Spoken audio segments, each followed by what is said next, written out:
¿Qué tal amigos? ¿Cómo están? Les voy a hablar un poco sobre Nicolás Copérnico. Él nació el año de 1473, un 19 de febrero, en la ciudad de Zorn, en Prusia, Polonia. Fue el más joven de 4 hijos de un comerciante de Cracovia y de Bárbara, que fue igual hija de un comerciante bastante adinerado, que era Torún. En el, en el ámbito de la ciencia, de las ciencias médicas, eh, el modelo heliocéntrico del sistema solar, ve que Nicolás Copérnico, su creador, o por lo menos al sujeto que primeramente lo afirmó, porque como les digo, él fue una persona que simplemente se guió en varias leyes y lo afirmó, se dio cuenta.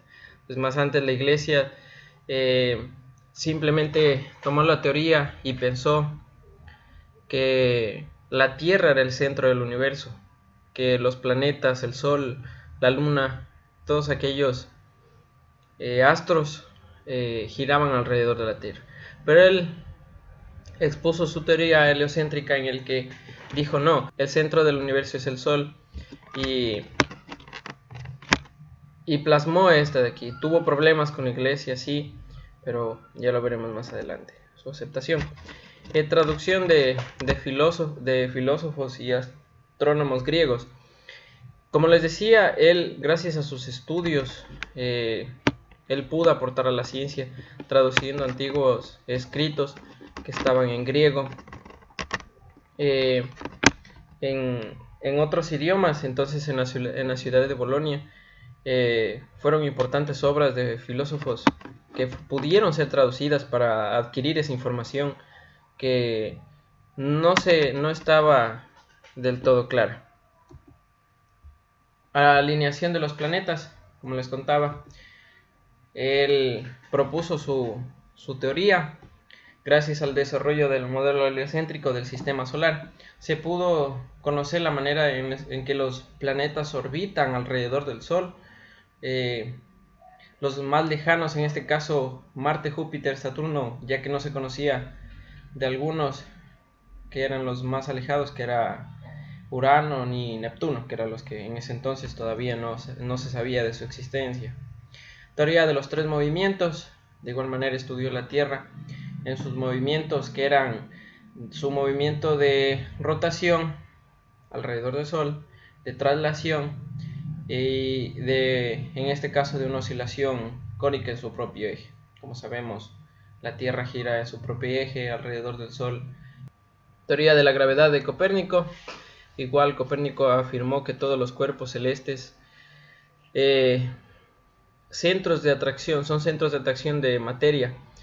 Es desde aquí, desde donde que empieza a evolucionar esta teoría, en el que las grandes masas, el Sol, la Tierra, la Luna, cada quien tiene su gravedad para mantener a sus habitantes o todo lo que tenga en su superficie, lo atrae hacia él.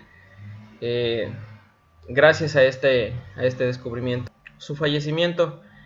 Copérnico falleció en Polonia a los 70 años sin dejar herederos, pero sí una obra que hoy es considerada la fundadora de la astronomía moderna, y que es Revolutionibus Orbium Coelestium, que es sobre las revoluciones de las esferas celestes, la cual tardó 25 años en completar y donde dejó su visión heliocéntrica del universo. El modelo heliocéntrico fue una aportación decisiva a la ciencia del Renacimiento, la concepción geocéntrica del universo. Primeramente, como les decía, esto fue teorizada por Ptolomeo.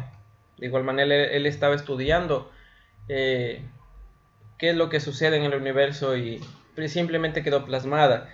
En cambio, Copérnico fue el que ya decisivamente tomó la decisión de plasmar esta teoría.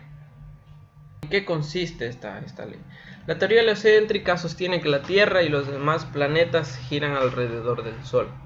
estrella del sistema solar. El heliocentrismo fue propuesto en la antigüedad por el griego de Samos, quien se basó en medidas sencillas de la distancia entre la Tierra y el Sol, predeterminando un tamaño mucho mayor para el Sol a la Tierra. Aristarco propuso que era la Tierra la que giraba alrededor del Sol y no a la inversa. No como sostenía la teoría geocéntrica de Ptolomeo e Hiparco, que comúnmente aceptaba en esa época, era aceptada pues por la iglesia al principio, de que la Tierra era el centro del universo.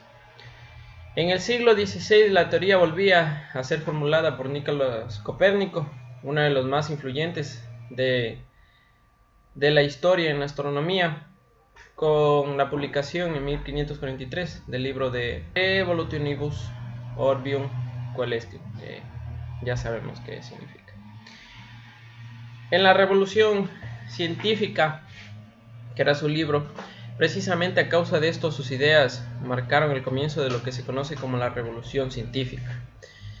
No solo un campo importantísimo que era la astronomía, sino en las ciencias en general, popularmente como cosmovisión y civilización. Él se lo conoce como el comienzo de la revolución, en todo sentido, claro está.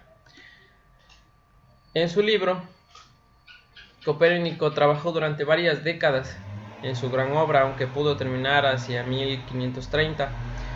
No se decidía publicarla por los problemas que podía causar con la iglesia. Principalmente impartió una serie de explicaciones sobre la teoría heliocéntrica en 1533, la peste negra. ¿Qué es en ese caso la peste negra? Primeramente, entre el año 1346 y 1353 se produjo la mayor plaga de la historia de Europa, que es la peste bubónica o la peste negra.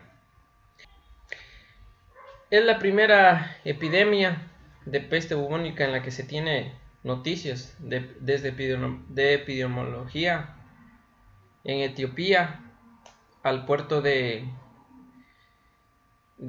Pelusio, y de allí a la capital Constantinopla, propagándose por todas esas rutas comerciales que en ese entonces existían mediante embarcaciones que viajaban. Entonces de esa manera se extendió por el mar Mediterráneo, incluso hasta el resto de Europa.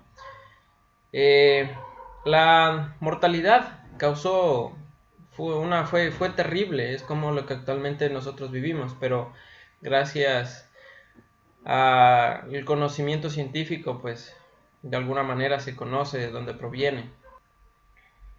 Primera peste bubónica, una extensión de la plaga de Justiniano, que fue en ese entonces rey romano.